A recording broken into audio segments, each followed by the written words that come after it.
It's great to be here with you guys. Is that me on the computer? Man, do I look fat? Holy cow, I look like the Pillsbury Doughboy. Why did I wear the shirt? Why did I sign up to do this presentation? Why did I get this Simon Cowell haircut? Nobody wants to be a Simon Cowell. Man, am I stupid? Is that you? That used to be me. You see, the negative thoughts that used to go through my mind, still go through my mind, would paralyze me to the point where I couldn't function normally. Growing up, the saying in our house were, kids are to be seen and, the rest, not heard. I really didn't have an opportunity to express my thoughts or opinions growing up. And right before I turned 14, my father passed away from cancer.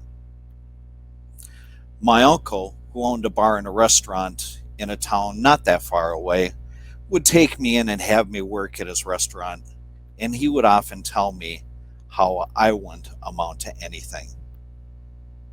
So growing up, I had a lot of negative thoughts and emotions that were going through my mind. So how did Don't Negatize Positize come to be? Well, several years ago, I was at a Toastmasters club and I was giving a speech on attitude. And at the end, I wanted to say, don't be negative.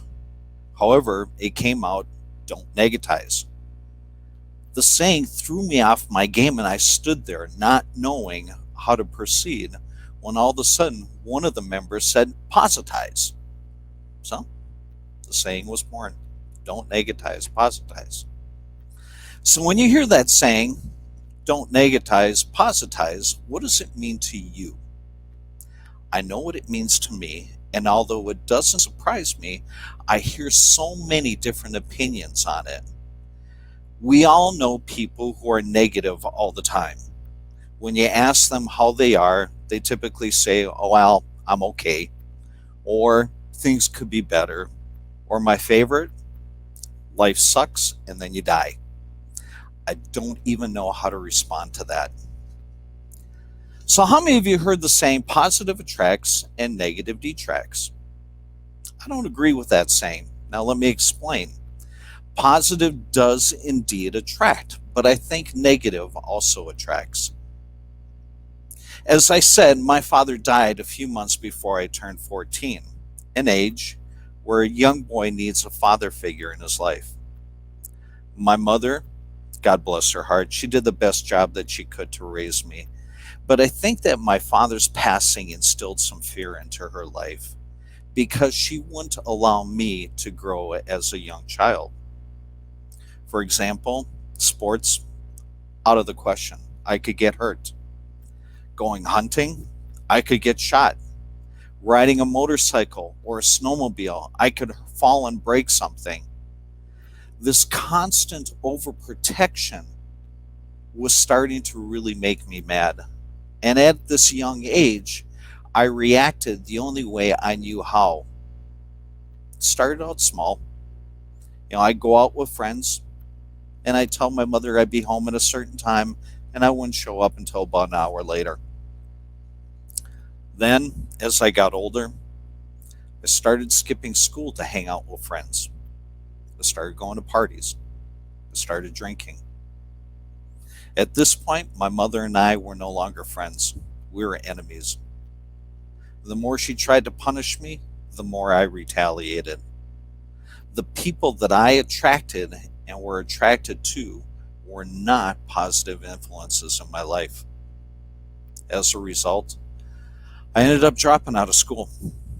I wasted my early years partying, drinking, doing drugs, getting into fights because the pain of getting hit was easier to handle than the pain that I was feeling in my heart.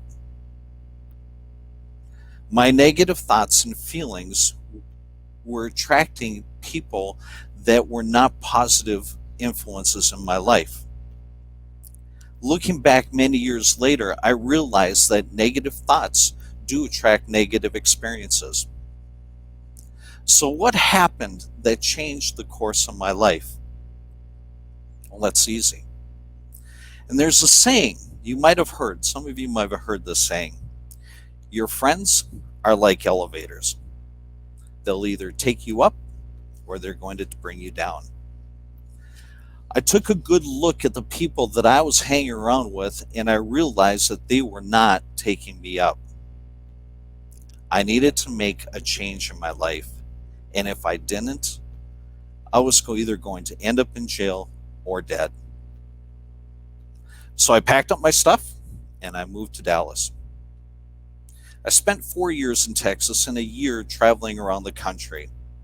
Eventually, I moved back to Minnesota and rebuilt my relationship with my family.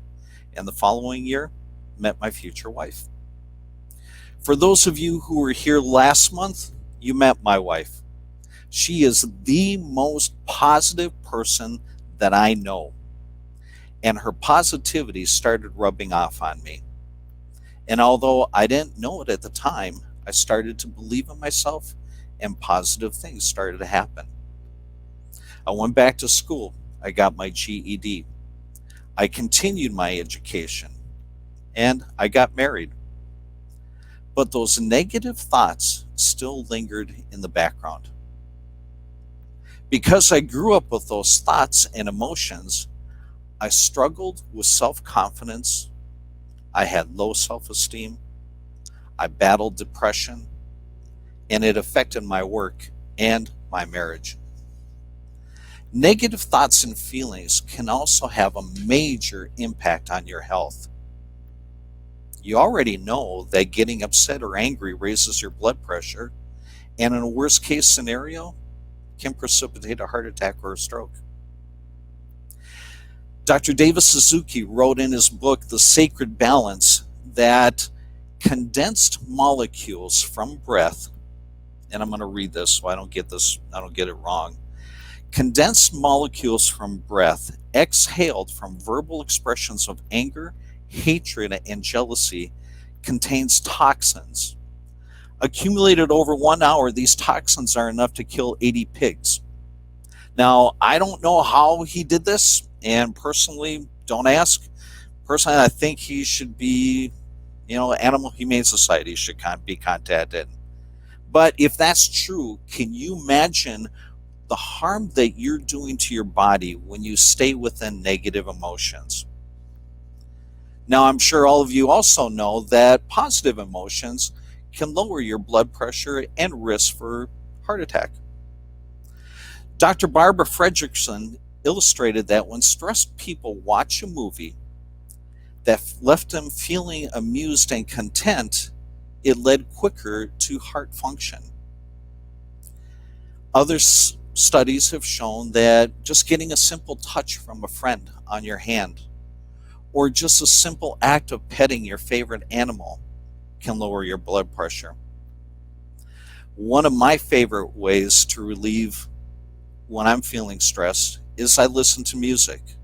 I love listening to piano music. It just calms me down right away. You see, happiness is an antidote to rage.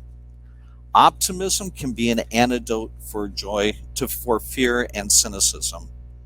Joy is the opposite of misery. And humor diffuses a desire for vengeance. Positive and negative emotions can't exist at the same moment in time. It's impossible. It's like light and night and darkness. You can't exist at the same time. Embracing one negates the other.